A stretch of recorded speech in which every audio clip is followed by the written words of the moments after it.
یہاں ایک اور جملہ عرض کرنا چاہتا ہوں. تاریخ کے شائقین، تاریخ کا مطالعہ کرنے والے جانتے ہیں کہ علی کی صف میں جہاں 100 بدری صحابہ ہیں، جہاں 700 بیعت رضوان والے ہیں اور 1000 انصار مدینہ ہیں، ایک بھی مورخ نے نہیں لکھا کہ علی کے مخالف جو صفین میں ہیں ان کے ساتھ ایک بدری صحابی ہو. ایک بدری صحابی لائیں دکھا دیں آپ.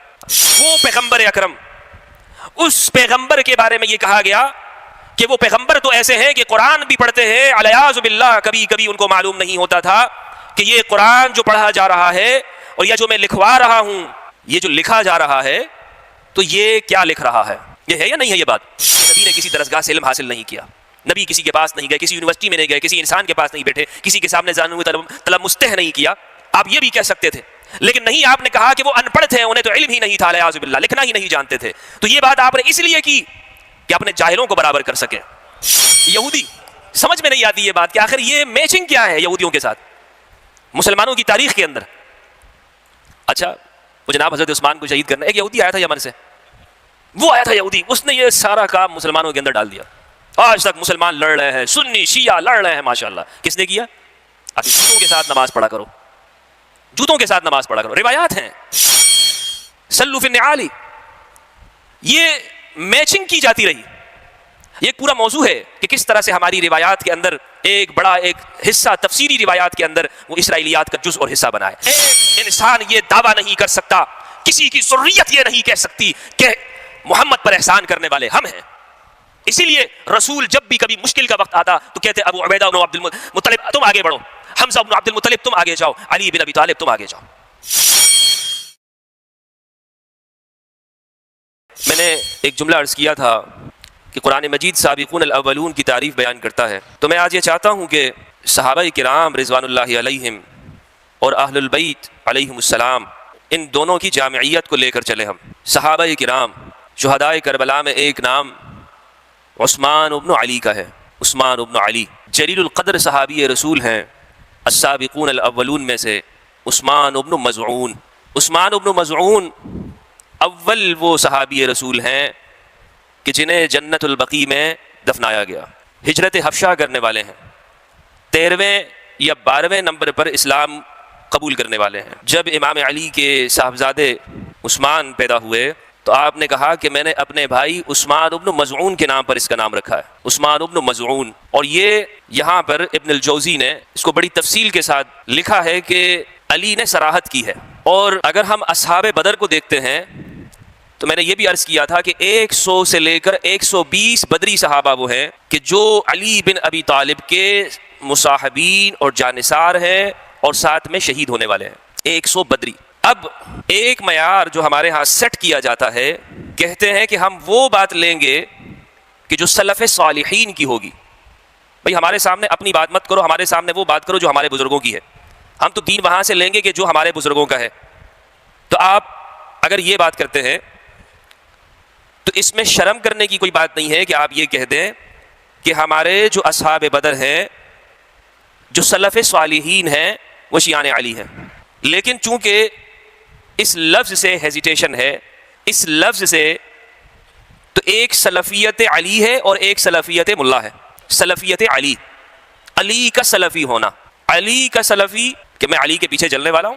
ہم اپنے بزرگوں کے پیچھے چلتے ہیں. تو ایک جماعت تو وہ ہو گئی کہ جو علی کا ساتھ دینے والی اور ظالموں کے ہاتھ سے شہید ہونے والی. لیکن یہ معیار نہیں ہو سکتا کہ آپ یہ کہیں کہ آپ ان ظالموں کے بھی فضائل بیان کریں جنہوں نے عمار کو شہید کیا، آپ اس ظالم کی بھی فضائل بیان کر دیں کہ جو عمار کا سر پھرانے والا ہے. بھائی معیار تو ہر جگہ ایک چلے گا نا.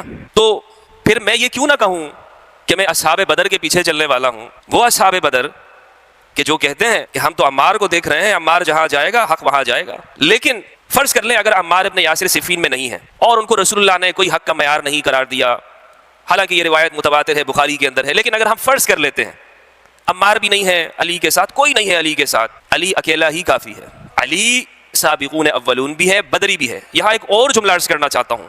تاریخ کے شائقین، تاریخ کا مطالعہ کرنے والے جانتے ہیں کہ علی کی صف میں جہاں 100 بدری صحابہ ہیں، جہاں 700 بیعت رضوان والے ہیں اور 1000 انصار مدینہ ہیں، ایک بھی مورخ نے نہیں لکھا کہ علی کے مخالف جو صفین میں ہیں ان کے ساتھ ایک بدری صحابی ہو، ایک بدری صحابی لائیں دکھا دیں آپ، ایک بدر کا صحابی، بیعت رضوان کا صحابی. اور اگر نعمان بن بشیر ایک نام آتا ہے، نعمان بن بشیر، لیکن نعمان بن بشیر مدینہ کے تو ہیں لیکن بدر کے صحابی نہیں ہیں، متاخرین میں سے ہیں، بچے تھے، کم سن تھے رسول کے زمانے میں. اور نعمان بن بشیر انہوں نے کبھی یہ نہیں کہا اپنے فضائل بیان کیے، لیکن اس کے علاوہ آپ کو دوسری جانب یعنی علی کی صف میں جلیل القدر صحابہ آپ کو نظر آئیں گے. تو یہ ہے صحابیت کا تعارف. کون کہتا ہے کہ صحابہ کا بیان نہیں ہونا چاہیے؟ ہاں، جو قائم بالقسط ہوں، جو حق کے ساتھ کھڑے ہوں، جو تابعین بے احسان ہو. صحابہ کا منکر کوئی نہیں ہو سکتا. اسی لیے مجالس حسینی یہ صحابہ کا تعارف ہے، صحابہ کے مشن کا تعارف ہے.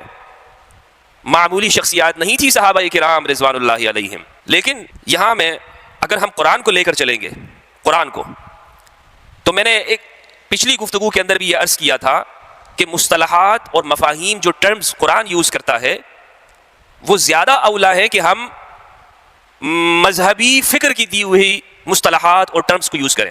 مثلا قرآن مجید پورا آپ پڑھیے، قرآن نے جتنے بھی انبیاء کرام ہیں، جتنے بھی اولو العزم انبیاء آئے ہیں، ان کے جو فالوورز ہیں، جو مصاحبین ہیں، ان کے لیے متبع کا لفظ استعمال کیا ہے، اتباع. یہاں آل عمران کے اندر حضرت ابراہیم کہتے ہیں، فرماتے ہیں فَقُلْ أَسْلَمْتُ وَجْهِيَ لِلَّهِ وَمَنِ اتَّبَعَنِي. اللہ نے دعا سکھلائی، آپ دعا کریں کہ پروردگار میرے اسلمت وجہی للہ، تیرے لیے اپنے چہرے کو سلامت رکھتا ہوں، کسی کے آگے نہیں جھکاتا ہوں، صرف تیرے آگے جھکتا ہے. وَمَنِ اتَّبَعَنِي، وَمَنْ صَحِبَنِي نہیں ہے، جو میرے اتباع کرتا ہے. یا ایھا النبی قل حسبک اللہ ومن اتبعک من المؤمنین، اے پیغمبر آپ فرما دیجئے آپ کے لیے اللہ کافی ہے اور وہ مومن کافی ہیں جو آپ کو فالو کرتے ہیں. اتباع اور صحابیت میں کیا فرق ہے؟ بس یہاں سے انشاءاللہ میں اپنے موضوع کی جانب چلوں گا. اور میں چاہتا ہوں کہ جو سلسلہ فکر لے کر ہم چل رہے ہیں کربلا کی ساتھ مناسبت دیتے ہوئے پہلے قرآنی مفاہیم کو ذرا ہم سیٹ کر لیں. مشکل یہ ہوئی ہے کہ زمانے کے حوادث اور زمانے کے گزرتے ہوئے لمحات کے ساتھ مذہبی فکر نے ایک خاص دور کے اندر قرآنی اصطلاحات کا مس یوز کیا گیا ہے. قرآنی اصطلاحات کو جسے کہتے ہیں کہ استحصال کیا گیا ہے، بری طرح استحصال ہوا ہے. جناب صحابہ کو نہیں مانتے، صحابہ کو نہیں مانتے. قرآن یہ کہتا ہے نبی کا متبع ہوتا ہے. اتباع میں اور صحابیت میں فرق یہ ہے، مثال کے طور پر یہاں اس نشست کے اندر ہم ایک دوسرے کے صاحبین ہیں، ہم ایک دوسرے کے مصاحبین ہیں. آپ بس میں جا رہے ہیں، گاڑی میں جا رہے ہیں، آپ کے ساتھ سیٹ پہ بیٹھنے والا آپ کا زمیل ہے، آپ کا رفیق ہے، آپ کا صاحب ہے. ایک نشست آپ کے ساتھ بیٹھ کے آپ کہہ سکتے ہیں یہ میرا صاحب ہے، یہ میرا ساتھی ہے، یہ میرا صاحب ہے، لیکن آپ کا فالوور ہے وہ نہیں ہے. ایک نشست بیٹھا، ایک کلاس لے لی، کیا وہ فالوور بن گیا آپ کا؟ فالوور کسے کہتے ہیں؟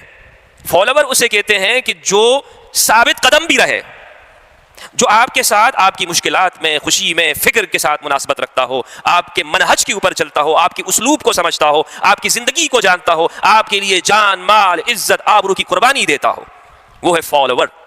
آپ کہہ سکتے ہو کہ یہ متبع ہے. متبع یہ میرے ساتھ ڈٹا ہوا، یہ میرے ساتھ کھڑا ہوا ہے، یہ کبھی اکیلا چھوڑ کے جانے والا نہیں ہے کہ میں اسے تلاش کرتا پھروں، مشکل میں پھر نظر بھی نہ آئے. اتباع، اسی لیے قرآن یہ کہتا ہے کہ انبیاء کے متبعین ہوتے ہیں. اور قرآن اسی کو لے کر چلا کہ اس متبع کا ہونا کتنا ضروری ہے، کتنا ضروری ہے.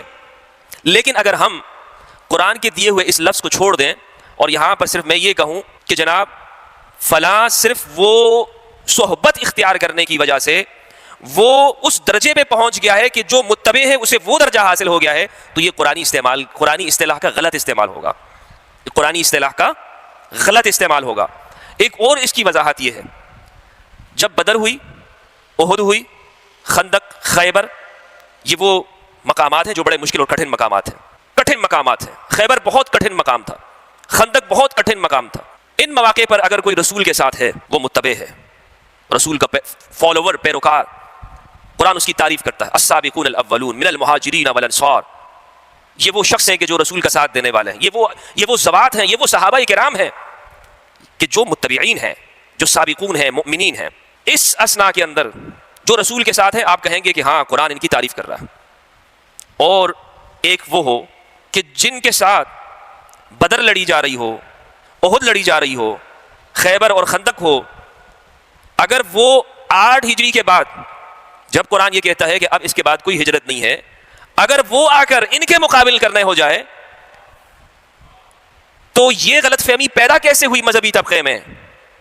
بھئی بنیادی وجہ جاننا چاہیے. اسی لیے پیدا ہوئی کہ متبع اور صحبت کا فرق نہیں رکھا. اگر متبع اور صحبت کا فرق، بھئی جس وقت اتباع کی ضرورت تھی آپ کہاں تھے؟ یہ جنگیں کن کی ساتھ ہوئی تھیں؟ اسی لیے ایک مقام پر ہمارے استاد محترم نے شرح صحیح مسلم میں لکھا ہے کہ جب صفین کا مقام ہے تو ایک خط آیا امیر المؤمنین کے پاس. امام نے جواب دیا کہ اس امر خلافت کے اندر کسی طلیق کو کوئی حق نہیں پہنچتا. یہ اصول سیٹ ہے. تو لہٰذا قرآن کے مفاہیم کو درست استعمال کرنے کی ضرورت ہے. قرآن رسول کے بیان کو حدیث نہیں بیان کہتا ہے. بیان، ھذا بیان للناس، ہم نے آپ کی جانب نازل کیا اس کتاب کو لتبین للناس ما نزل الیہم، تاکہ آپ بیان کریں گے. ہم نے بعد میں کیا کہہ دیا؟ حدیث حدیث حدیث.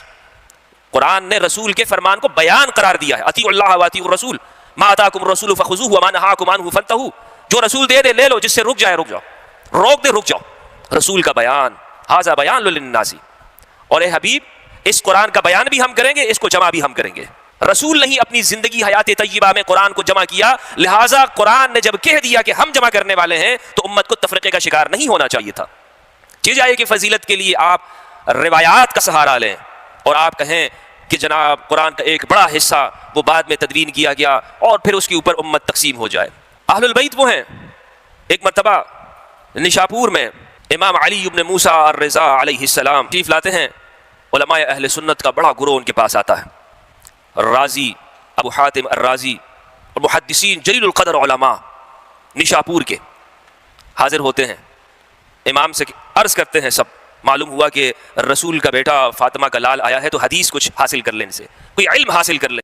تو سوال کیا، یا ابن رسول اللہ حدثنی بما حدثک رسول اللہ، آپ ہمیں کوئی ایسی حدیث بیان کر دیں جو آپ کو رسول اللہ سے ملی ہو، کوئی علم ہمیں دے دیں. پردہ گرا ہوا ہے. تو بہت جم غفیر اور ایک ازدحام وہاں پر ہوا، اور جیسے جیسے مطالبات بڑھتے گئے امام بہت کم لوگوں کے سامنے روایات بیان کرتے تھے. کہا کہ جب اتنا مطالبہ ہو رہا ہے، اور انہوں نے کہا کہ ہم صرف یہ فضیلت حاصل کرنا چاہتے ہیں کہ ہمیں آپ سے یہ نسبت ہو جائے کہ ہم نے آپ سے حدیث سنی ہے، ہمارا سلسلہ سند مضبوط ہو جائے گا، ہمیں ہمارے اساتذہ میں آپ کا نام آ جائے گا. امام نے کہا کہ اچھا. فرمایا حدثنی ابی موسیٰ بن جعفر حدثہ عن ابیہ محمد الباقر حدثہ علی زین العابدین حدثہ حسین بن علی حدثہ علی بن ابی طالب حدثہ حبیبی وقدوتی محمد بن عبد اللہ صلوات اللہ علیہ وهو یروی عن جبریل لا الہ الا اللہ حسنی فمن قالها دخل حسنی.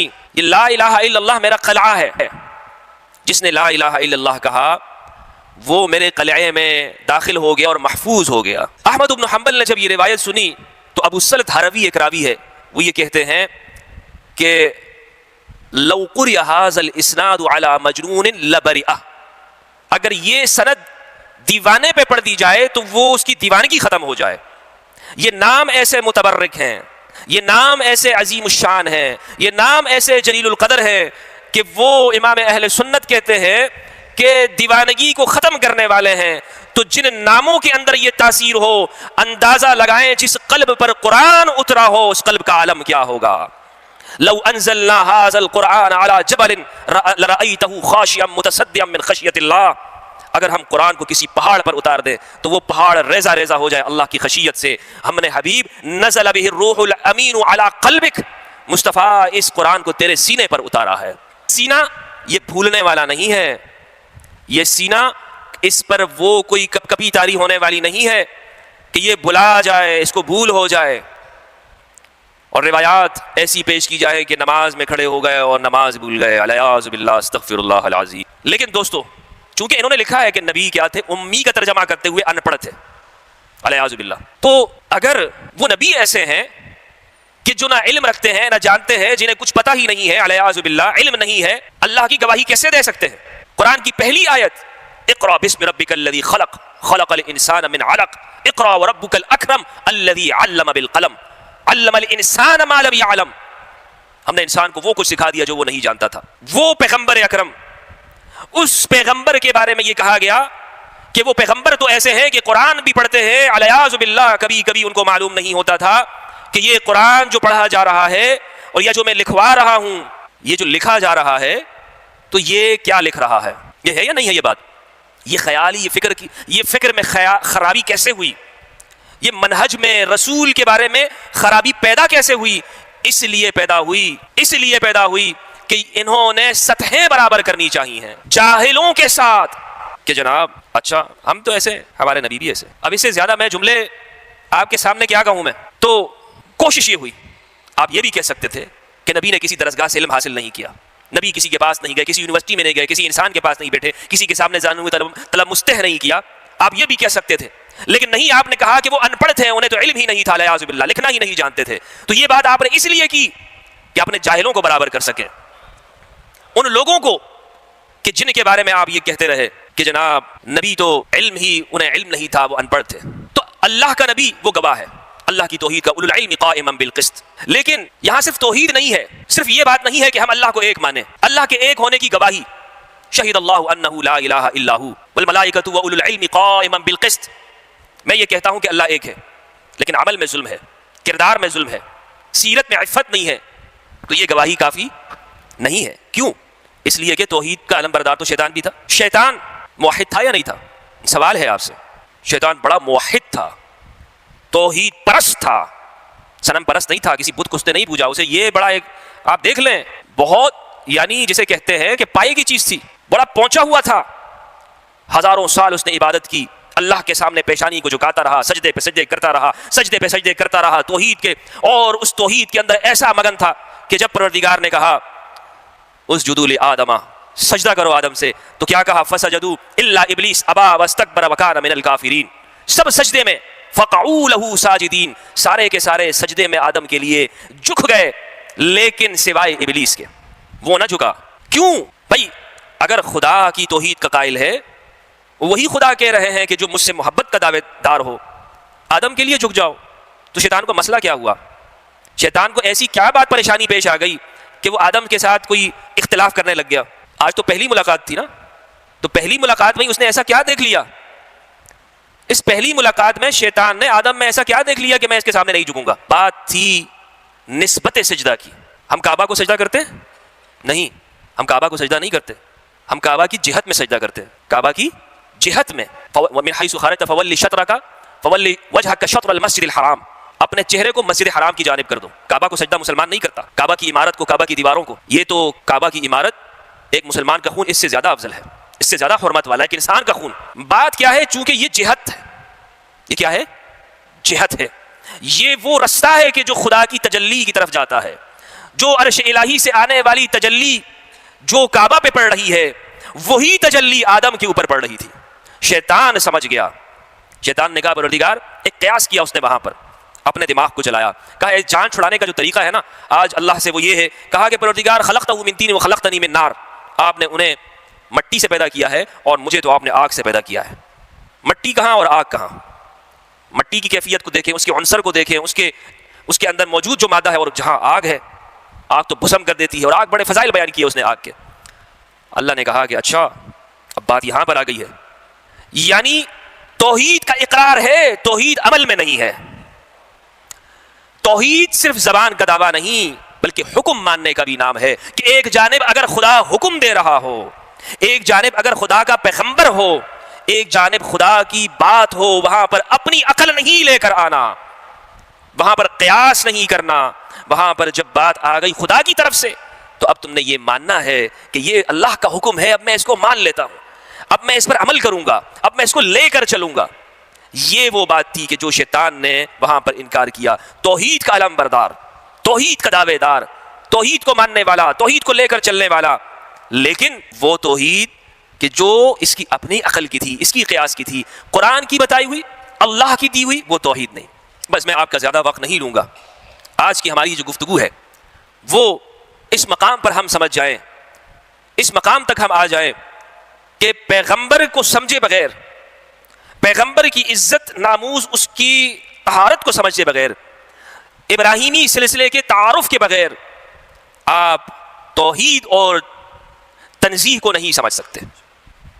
اگر سمجھنے کی کوشش ہوگی جہاں پہ سلسلہ نبوت کو کاٹا جائے گا تو پھر سوال اٹھے گا. مثلا ایک قیمتی چیز ہے, آپ کسی کو ہر ایرے غیرے کو دے کر جاتے ہیں؟ ہر کسی کو آپ دے کر چلے جائیں؟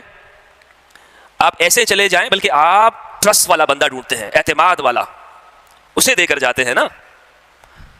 تو یہ کیسے ہو سکتا ہے کہ رحمت للعالمین کو پروردگار, اگر تم یہ کہتے ہو کہ سب سے قیمتی ہیں, اسے ابو طالب کی گود میں دے دیں؟ ابو طالب کی گود میں, اور وہ گود, وہ پرورش کرنے والا, تم یہ کہو کہ مسلمان ہی نہیں تھے. بھئی کس کی حفاظت میں دیا؟ اچھا آپ کہتے ہیں, صحیح مسلم کی ایک روایت ہے, روایت کا نمبر ہے 500. ایک یہودی آیا سرکار کی بارگاہ میں, کہا یا رسول اللہ میرا باپ کہاں ہے؟ آپ نے فرمایا ان اباک فی النار, تیرا باپ جہنم میں, جاؤ بھائی. اچھا یہ روایتوں میں اکثر ایسے ہی ہوتا ہے, کردار سازی جب ہوتی ہے نا تو ایک یہودی ہی آتا ہے ہمیشہ. یہودی, سمجھ میں نہیں آتی یہ بات کہ آخر یہ میچنگ کیا ہے یہودیوں کے ساتھ مسلمانوں کی تاریخ کے اندر. اچھا وہ جناب حضرت عثمان کو شہید کرنا, ایک یہودی آیا تھا یمن سے, وہ آیا تھا یہودی, اس نے یہ سارا کام مسلمانوں کے اندر ڈال دیا. آج تک مسلمان لڑ رہے ہیں, سنی شیعہ لڑ رہے ہیں, ماشاءاللہ. کس نے کیا؟ اچھا جناب آپ کا کیا کام ہے؟ اچھا وہ یہودی آیا, پوچھا یا رسول اللہ اچھا یہ محرم کے 10 محرم کا روزہ, مدینہ میں سرکار تشریف لائے, دیکھا یہودی اس دن میں خوشیاں منا رہے ہیں. کہا کیوں منا رہے ہو؟ کہا اس لیے یا رسول اللہ ھذا یوم نجی اللہ فیہ موسیٰ من فرعون, یہ وہ دن ہے کہ جس دن میں اللہ نے موسیٰ کو فرعون سے نجات دی, ہمیں بنی اسرائیل کو اللہ نے فرعون کے ظلم سے نجات دی, تو اس لیے ہم خوشی میں 10 محرم کا روزہ رکھتے ہیں. کہا اچھا نحن احق منکم بموسیٰ, اے یہودیو تم 10 کو رکھتے ہو, ہم ایک ساتھ میں اور ملا لیں گے. اچھا خالف الیہود والنصارى, یہود اور نصارہ کی مخالفت کرو. کیسے؟ صلوا فی النعال, جوتوں کے ساتھ نماز پڑھا کرو, جوتوں کے ساتھ نماز پڑھا کرو. روایات ہیں صلوا فی النعال, یہ میچنگ کی جاتی رہی. یہ ایک پورا موضوع ہے کہ کس طرح سے ہماری روایات کے اندر ایک بڑا ایک حصہ تفسیری روایات کے اندر وہ اسرائیلیات کا جز اور حصہ بنا ہے. تو جب اس نے پوچھا یا رسول اللہ میرے ابا کہاں ہے, تو آپ نے فرمایا کہ ان اباک فی النار. کہا اچھا, وہ بار بار پوچھتا رہا. کہا نہیں, ان ابی و اباک فی النار, صرف تیرا ابا نہیں میرے والد بھی جہنم میں. استغفر اللہ العظیم, استغفر اللہ العظیم. یہ کیوں ہوئی یہ کوشش؟ مسئلہ سارا یہ تھا کہ ابو طالب نے جب پرورش کی ہے پیغمبر اکرم کی, ختمی مرتبت کی, تو یہ ایک ایسا وصف ہے ابو طالب کا. جملہ سنتے جائیے گا برادران محترم, ایمان کو تازہ کریں انشاءاللہ ذکر آل محمد سے. ابو طالب نے جو پرورش کی ہے خاتم النبیین کی, سید المرسلین کی, اور وہ پرورش اپنی جان کے ساتھ, بچوں کے ساتھ, اولاد کے ساتھ, اپنی ذریت کے ساتھ نسل ابراہیمی کے تسلسل کو قائم رکھتے ہوئے, ایسا احسان ہے محمد مصطفیٰ پر, قیامت تک کوئی یہ نہیں کہہ سکتا کہ ہم نے محمد پہ احسان کیا ہے. ایک انسان یہ دعویٰ نہیں کر سکتا, کسی کی ذریت یہ نہیں کہہ سکتی کہ محمد پر احسان کرنے والے ہم ہیں. اسی لیے رسول جب بھی کبھی مشکل کا وقت آتا تو کہتے ابو عبیدہ بن عبد المطلب تم آگے بڑھو, حمزہ بن عبد المطلب تم آگے جاؤ, علی بن ابی طالب تم آگے جاؤ. کون ہے؟ آپ تعارف حاصل کریں. رسول اللہ نے اسی لیے ان کو آگے کیا کہ کل قیامت کے دن کو یہ نہ کہہ سکے, کوئی یہ نہ کہہ سکے. یہ آل محمد کی خصوصیت ہے, بنی ہاشم کی خصوصیت ہے کہ جب بھی رسول پر مشکل کا وقت آتا ہے رسول یہ کہتے ہیں میری اولاد آگے بڑھے, میرے اصحاب آگے بڑھیں. ابو طالب آگے آ رہا ہے مشرکین سے روکنے والا, ابو طالب سید بطحا, امیر بطحا, آگے آ کر رسول اللہ کی دفاع کرنے والے. اور ابو طالب کبھی اپنی اولاد کے ذریعے دفاع کرا رہے ہیں. اور جب مال تقسیم کرنے کا وقت آتا ہے, جب مالی فوائد کی بات آتی ہے تو رسول اللہ کیا کرتے ہیں؟ علی پیچھے ہو جاؤ. ہائے ہائے ہائے, انہا صدقۃ لا تحل لمحمد ولآل محمد, یہ صدقہ ہے محمد اور آل محمد کے لیے حلال ہی نہیں ہے. یہ تمہارے مال کا کچرا ہے, کوئی یہ نہ کہہ سکے. اور جب حنین میں سے ایک ایک کو 100 اونٹ دے دیے, کسی کو 100 اشرفیاں, کسی کو 100 سونے چاندی سے لدھوا دیا, 100 اونٹ. اور کن کو دیے ہیں سب تاریخ کے اندر لکھا ہوا ہے. ابن الاسیر جزری, اسط الغابہ, الاستیعاب لابن ابن بر الادرسی, سیر اعلام النبلاء ذہبی کی, اور تاریخ اسلام شمس الدین ذہبی کی, ابن کثیر کی البدایہ والنہایہ, سب میں جا کے دیکھ لیجئے. بلکہ والمؤلفۃ قلوبہم کی تفسیر میں تمام سنی مفسرین سب نے یہ لکھا ہے کہ کن کن کو ان کے نام بتائے ہیں، ان کا شجرہ نسب بتایا ہے کہ کن کن کو رسول اللہ نے حنین کے مال میں سے 100 اونٹ عطا کیے ہیں، لیکن انصار کو بھی کچھ نہیں دیا رسول اللہ نے. تو انصاری ایک صحابی آئے، بلکہ ابو ایوب انصاری رضی اللہ عنہ آئے، کہا یا رسول اللہ لوگ تو مال لے کے چلے گئے، انصار کو کچھ نہیں ملا. کہا کہ تم انصار کو تم وہ ہو، خوش ہو جاؤ کہ لوگ تو مال لے کے چلے گئے اور تم محمد کو اپنے گھر لے کے چلے گئے. اللہم صلی علی محمد و آل محمد. السلام علیکم دوستو، کیسے ہیں آپ؟ امید کرتا ہوں آپ سب خیریت سے ہوں گے. ہماری یہ ویڈیو آپ کو کیسی لگی ہے ہمیں کمنٹ سیکشن میں ضرور بتا دیا کریں، اور ہمارے ویڈیو کو اپنے دوستوں کے ساتھ بھی شیئر کیا کیجیے. اس سے ہماری حوصلہ افزائی ہوتی ہے، بلکہ یہ آپ کی رسپانسبلٹی بنتی ہے کہ ہماری ویڈیو کو اپنے دوستوں کے ساتھ شیئر کریں تاکہ ہر آنے والی ویڈیو آپ کے پاس بر وقت پہنچ سکے. آپ کا ویڈیو دیکھنے کا بہت شکریہ. السلام علیکم.